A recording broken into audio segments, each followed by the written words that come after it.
श्री कृष्ण की पत्नियों की संख्या पर हंसना और चुटकुले सुनाना लोगों में बहुत आम बात है। क्या आप इसके पीछे की असली कहानी जानते हैं? यह कितने दुख की बात है कि हमने कभी भी प्रामाणिक भागवत पुराण में गहराई तक जाने और श्री कृष्ण के जीवन की वास्तविक कहानी जानने की कोशिश नहीं की। हमें अक्सर समाजवादियों द्वारा एक दुर्भावनापूर्ण आख्यान प्रचारित किया गया है जो पूरी तरह से गलत और भ्रामक है। जी हाँ, श्रीमद् भागवतम के अनुसार श्री कृष्ण की 16,108 पत्नियां थीं। आपको नकारात्मक टिप्पणियां मिल सकती हैं जहां कृष्ण को उनकी 16,108 पत्नियों की झूठी व्याख्या देकर एक प्लेबॉय के रूप में दिखाया गया है।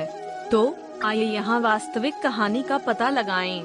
श्री कृष्ण की 8 प्रमुख पत्नियां थीं जिन्हें अष्टभार्य के नाम से जाना जाता है। वे थीं रुक्मिणी, सत्यभामा, जाम्बवती, नागनजिती, कालिंदी, मित्रविंदा, भद्रा और लक्ष्मण। पहली पत्नी रुक्मिणी, प्रमुख रानी रुक्मिणी कृष्ण के प्यार में थी। रुक्मिणी के भाई रुक्मी ने उसका विवाह अपने मित्र शिशुपाल के साथ तय किया। रुक्मिणी कृष्ण को उसे बचाने के लिए एक संदेश भेजती है।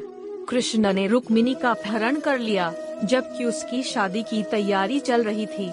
कृष्ण की सेना की कमान उनके भाई बलराम ने रुक्मी और अन्य राजाओं को दी जो कृष्ण और रुक्मिणी का अनुसरण करते हैं। दूसरी पत्नी सत्यभामा को पृथ्वी देवी, भूदेवी और विष्णु की दूसरी पत्नी का रूप माना जाता है।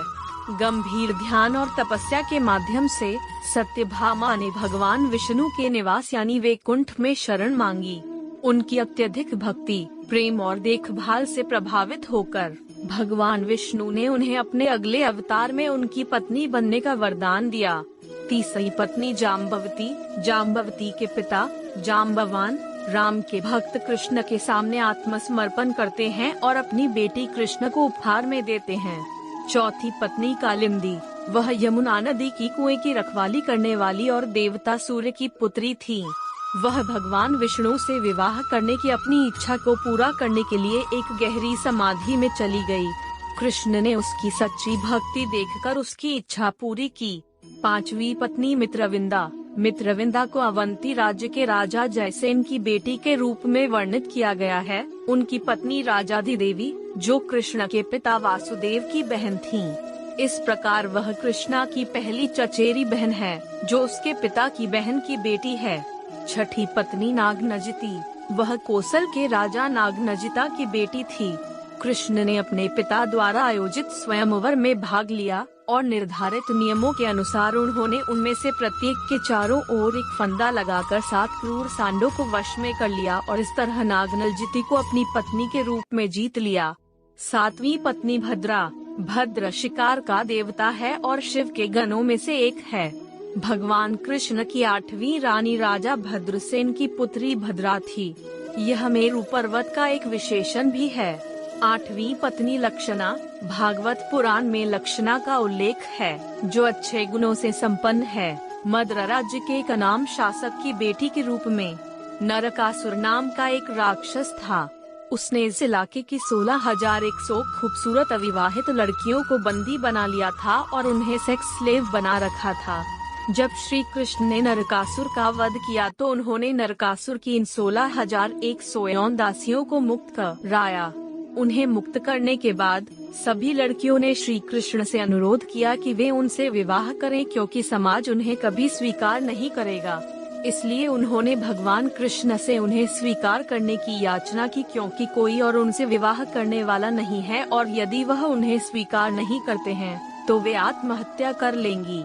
धर्म में फंसे होने के कारण श्री कृष्ण ने सभी महिलाओं को अपनी पत्नी के रूप में स्वीकार किया ताकि वे एक सम्मानजनक जीवन व्यतीत करें और कोई भी उनका उपहास करने की हिम्मत न करे।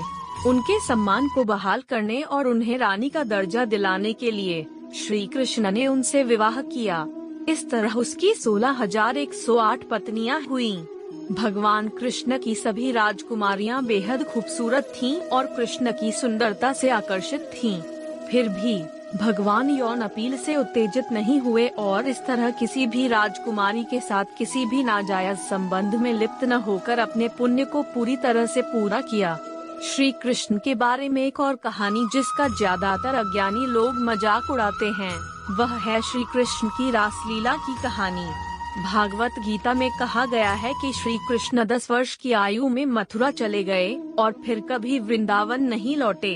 रासलीला की सारी कथाएं वृंदावन की हैं, अर्थात कृष्ण की आयु 8 वर्ष थी। उम्र में उसने जो किया उसे छेड़छाड़ के बजाय एक युवा लड़के द्वारा शरारत के रूप में लेबल किया जाना चाहिए। बहुविवाह की अनुमति इस शर्त के साथ दी गई थी कि सभी पत्नियों के साथ समान व्यवहार किया जाना चाहिए।